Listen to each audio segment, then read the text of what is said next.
I have to admit that I have neither read the Gita, nor the Vedas, nor the Upanishads, not even the Yoga Sutra. I've never studied anything. I've never read any book. I've never read any scripture. ये बात गौरव की हो गई, ये बात शर्म की होनी चाहिए ना। अगर कुछ पढ़ा नहीं है तो जाओ पढ़ो, जाओ 2-3 साल की छुट्टी लो, मुंह छुपा करके कहीं पढ़ाई करो। दोस्तों, आचार्य प्रशांत और सदगुरु दोनों ही भारत के टॉप स्पिरिचुअल लीडर हैं। एक तरफ सदगुरु को आज लाखों लोग सुन रहे हैं, वहीं दूसरी तरफ आचार्य प्रशांत की फैन फॉलोइंग भी काफी बड़ी है।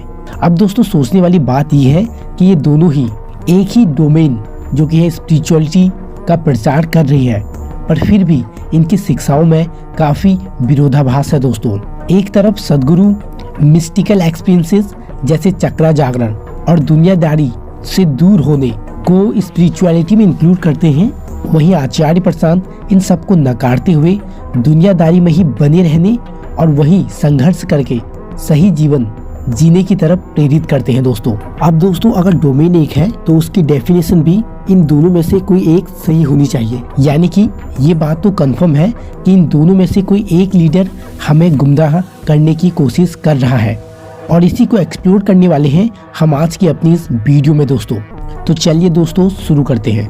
दोस्तों, शुरुआत एक छोटे से एग्जाम्पल से करूंगा। मान लीजिए दोस्तों, आपके लाइफ में कोई प्रॉब्लम है और खुद से आप उस प्रॉब्लम को सॉल्व नहीं कर पा रहे, तो आप डिसाइड करते हैं कि आप बाहर किसी स्पिरिचुअल लीडर के मार्गदर्शन में अपनी उस समस्या को सॉल्व करेंगे। तो दोस्तों, बाहर आपको 2 ऑप्शन मिलते हैं। सबसे पहले आप आचार्य प्रशांत की तरफ बढ़ते हैं, तो आप देखते हैं कि आचार्य प्रशांत एक नॉर्मल पहनावे के साथ आपके सामने खड़े हुए हैं। ना तो उन्होंने कोई महंगे आभूषण पहने हुए हैं, ना ही उनके आसपास कोई बहुत बड़ी भीड़ इकट्ठा हुई है, और ना ही वो कोई भव्यता का प्रदर्शन कर रही हैं। तो दोस्तों, जब आप आचार्य प्रशांत को अपना कंसर्न शेयर करते हैं, तो आचार्य प्रशांत बिल्कुल ही जमीनी भाषा में आपको आपके प्रश्न का समाधान बताते हैं, और साथ ही समस्या का पूरा जिम्मा आपके ऊपर ही थोप देते हैं, और आपसे कहते हैं कि जाओ अपनी दुनिया में और खुद पर और समस्या पर काम करो।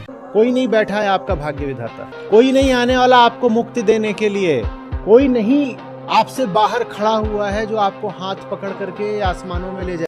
अब दोस्तों, जब आप सदगुरु के पास पहुंचते हैं, तो आप देखते हैं कि सदगुरु एक टिपिकल आध्यात्मिक लीडर की इमेज जो हमारे मन में बनी होती है, उन्हीं की तरह एक वेशभूषा पहने हुए हैं। उनका पूरा लुक ही बाहर से एक स्पिरिचुअल लीडर की तरह लगता है। उनके आसपास एक बहुत बड़ी भीड़ इकट्ठा है, और वो एक बड़ी लेवल पर भव्यता का भी प्रदर्शन कर रही हैं। दोस्तों, और ये सब देखकर आप पहले ही इम्प्रेस हो चुकी हैं। अब जब आप सदगुरु को अपना कंसर्न शेयर करते हैं, तो सदगुरु आपको वापस अपने जीवन में जाकर उस समस्या से संघर्ष करने को नहीं कहते, बल्कि उसका समाधान अपना कोई विशेष तरह का स्पिरिचुअल एक्टिविटी, आपको किसी मिस्टिकल एक्सपीरियंस से गो थ्रू करवाना, ऐसा कुछ रहेगा। दोस्तों, और वही एक और बात जो कि मैं आपको इन दोनों ही गुरुओं के बारे में बताना चाहता हूँ कि आचार्य प्रशांत खुद को एक साधारण इंसान की तरह ही दिखाती हैं, जिन्होंने अपने संघर्ष और मेहनत के दम पर वो मुकाम हासिल करा जो आज उनके पास है, और वहीं वो अपने ऑडियंस से भी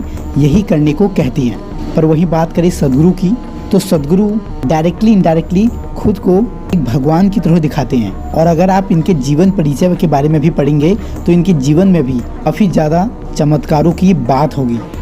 अब दोस्तों, एक बात ध्यान रखिएगा, हमारी सारी समस्याएं स्थूल जगत की होती है दोस्तों, चाहे वह मन की हो या फिर बाहरी दुनिया की, और स्थूल जगत चलता है विज्ञान के नियमों के हिसाब से।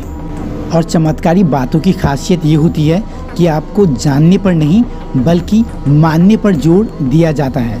कोई चीज़ ऐसी होती है, आपको वो मानना होता है, और विज्ञान तो हमेशा जानने पर जोर देता है ना, और आचार्य प्रशांत भी हमेशा जानने पर ही जोर देते हैं, क्योंकि समस्या को बिना जाने, बिना उसकी तहकीकात करे हम आखिर उसको कैसे सॉल्व कर सकते हैं। तो भले ही चमत्कारी बातों से आपको एक सुपरफिशियल लेवल का समाधान मिल जाए, पर किसी समस्या को अगर डीपल लेवल पर जानना है तो हमें उसे विज्ञान के हिसाब से लॉजिकली समझना होगा। तो आपके सामने एक आखिरी सवाल है, सोचकर कमेंट बॉक्स में ज़रूर बताइएगा कि आपकी समस्याओं के लिए, समाज में जो समस्याएं हैं उनके लिए, और साथ ही आज पृथ्वी की जो समस्याएं हैं उन सब के लिए इन दोनों स्पिरिचुअल लीडर में से किसकी टीचिंग एक बेहतर तरीके से हमारी मदद कर सकती है।